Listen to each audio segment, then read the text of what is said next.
What is qi? What? Cheese?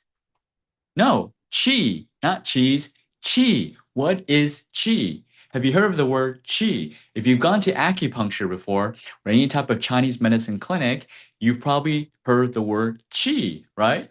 And so, what is it? What is this word, this Chinese word? Well, some people may explain it as some type of mystical energy. Actually, when I went to TCM school, that's what we were taught, that it was this type of energy, not a physical science. What is it? They use many words, but they still can't define the word chi. So, what is it? That's what I'm going to break down today. I'm going to go over what I was taught in school, in Chinese medicine school, the definition of chi, and then I'm going to go over what's the scientific research. Yes, there's research done. I'm going to go over the scientific research, how they define the word chi, and then I'm going to end with how do I, Jimmy the Acu Sensei, how do I define chi and how do I explain it? How do myself and my team at Achieve Integrative Health, how do we explain it to our patients based on our clinical practice? All right, let's dive in. So I created this nifty little dashboard so that you can refer back to it. If you want access to this dashboard, just comment in the comment below dashboard. Okay. So I'm going to start off, like I said, there's a classical root of the word qi, the character, the Chinese character, this is how it's written. And in the classical root, they translated the word qi as breath or vapor, air, movement, or transformation. And then it went through TCM, and TCM is traditional Chinese medicine, and they defined qi as food and air, or gu qi, jing qi, form of functional qi, right? So a lot of words not very clear. And then science, from the science lens, when you put on the science glasses, this is oxygen plus ATP, right? This is actually my interpretation as well. Okay. But in TCM, qi is the body's vital functional activity derived from food and air, right? And then these are some of the textbook resources that if you're interested in the way TCM defines it, right? They say TCM, the chi in the body that animates us, gives us the capacity to get work done, is called upright, normal, or true chi. Chi has five main functions in the body, enables all movement and accomplishes all movement.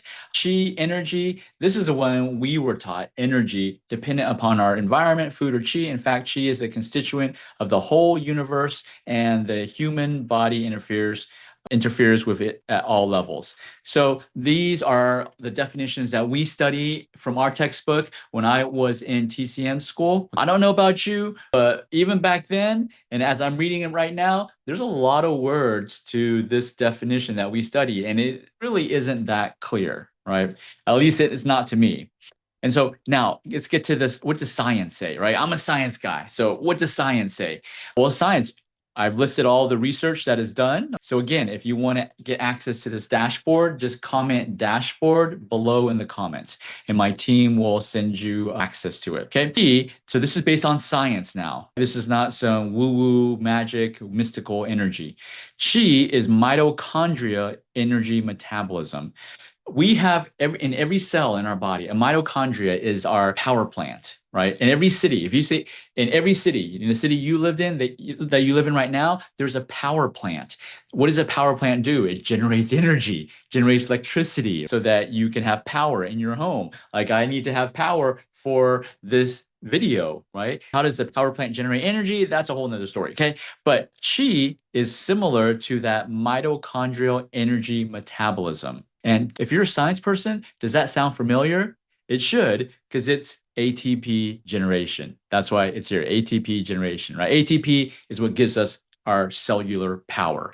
Qi has oxygen supported physiological function. Okay. Qi has integrated bioenergy, and Qi as cardiopulmonary metabolic regulation, right? So these are what science have found that correlate to Qi. Okay. And so again, there's a lot of definitions, right?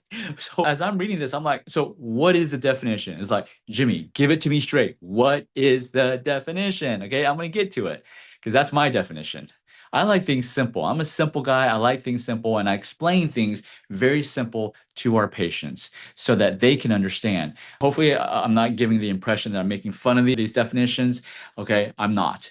All of these are great information. But when it comes to a practical sense, like in a clinical sense, like when patients come to our clinic and we want to help them, when they want to know how everything that we're doing is working, right? There needs to be a simpler way to explain this. I don't know if you agree with me or not, but let's move on. Physiological definitions: Qi as oxygen extraction. This is key to remember. Qi as oxygen extraction and delivery. Okay. Qi as mitochondria ATP generating capacity. Qi as regulated whole body function. And here's a concise definition, modern definition. Qi can be defined scientifically as oxygen driven, nutrient supported physiological function.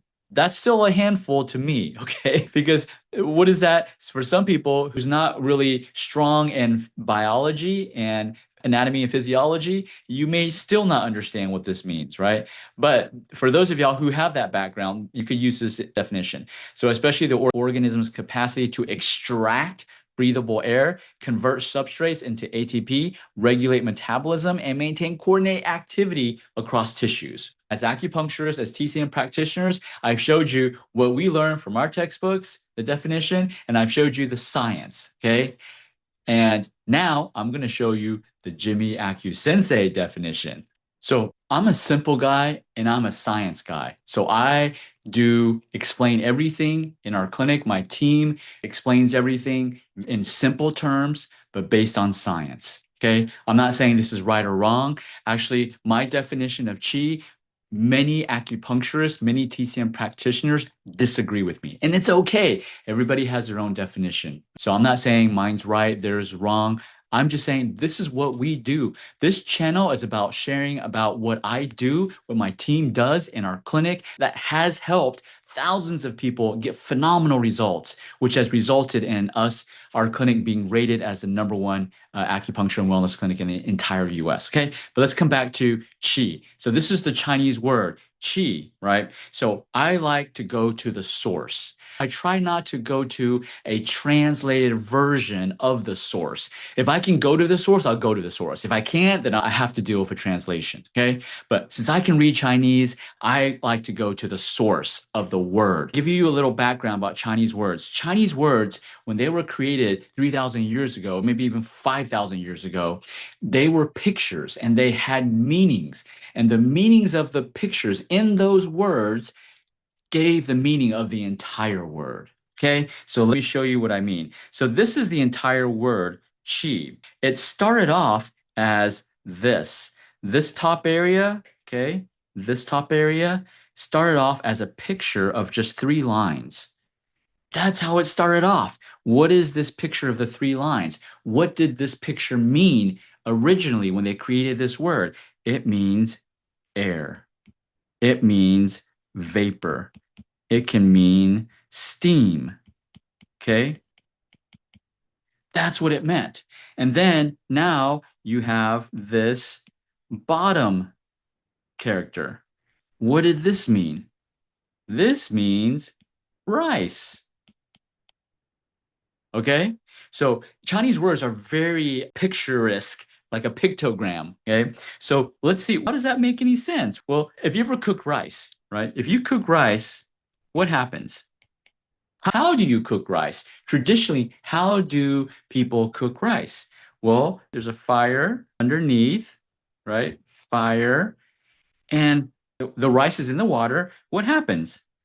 Steam comes up. See? Steam comes up. That is the picture of the word Qi. Can you see it? That is this picture right here. Can you see it? It's the words were created just from practical living. From this picture, you can understand the real meaning of the word Qi, right? So we need rice. What does rice symbolize? So it's a lot of symbolic things, right? What does rice symbolize? Nourishment. Because back then, well, even today, rice is the staple of Asian food, of Asian culture. So rice is our nourishment. It's what gives us life, right? And when you utilize or in order to utilize that nourishment, we need this air or vapor, right? So we need air, vapor, right? And it also signifies if we are utilizing this rice, we are using food. We eat food and we're able to break it down metabolically. What does it generate? It generates, guess what? ATP, right? It generates energy, right?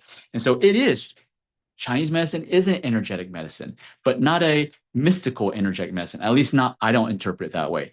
It is a physical, hard science medicine. Okay. It just wasn't explained and translated that way. But this was the original. I'm not talking about the translations. I'm talking about the original meaning of this word. It is qi is air vapor, which provides us nourishment because rice signifies nourishment. Okay. So let me just write that down. So it is air that provides nourishment. And if you are a Christian and you've read the Bible, or if you just read the Bible, you'll know in Genesis, it says, God created man and he breathed life into them. That is chi. He breathed life into them. Okay. So whether you believe that or not, that's up to you. But for me, I believe that from a spiritual perspective, chi is that breath that God breathed into all of us. And so we all have that breath, the life of God, right? So but that's another tangent. Let's come back to science. So what does that all mean? Well, let's understand what's in air. What are the things that are in air? We have oxygen. We have carbon dioxide, we have nitrogen, we have nitric oxide, right? But what does our body need to survive? Oxygen. Our body needs oxygen. Every single cell in your body needs oxygen to survive. Yes, the carbon dioxide and nitrogen, nitric oxide, they help support other functions, but the main gas we need is oxygen. So if the word qi is what nourishes us, then my thinking is this. Qi is just oxygen plus ATP. And I showed you above the research that proves my theory may be accurate. If you ever ask, hey, Jimmy, Acu Sensei, how do you define Qi? This is how I define Qi. Oxygen plus ATP. That is Qi. Is it 100% covers everything? No, it doesn't. Remember, I'm a simple guy. My patients, they like simple explanations. They don't like complex explanations. So when we're doing my quick restorative acupuncture in our clinic, when my team is doing it on our patients, we are moving qi. We are moving oxygen. We are stimulating your cells to create ATP. We're moving ATP. Okay? We're moving oxygen in the bloodstream. We're moving qi. Qi, oxygen, ATP. How cool is that?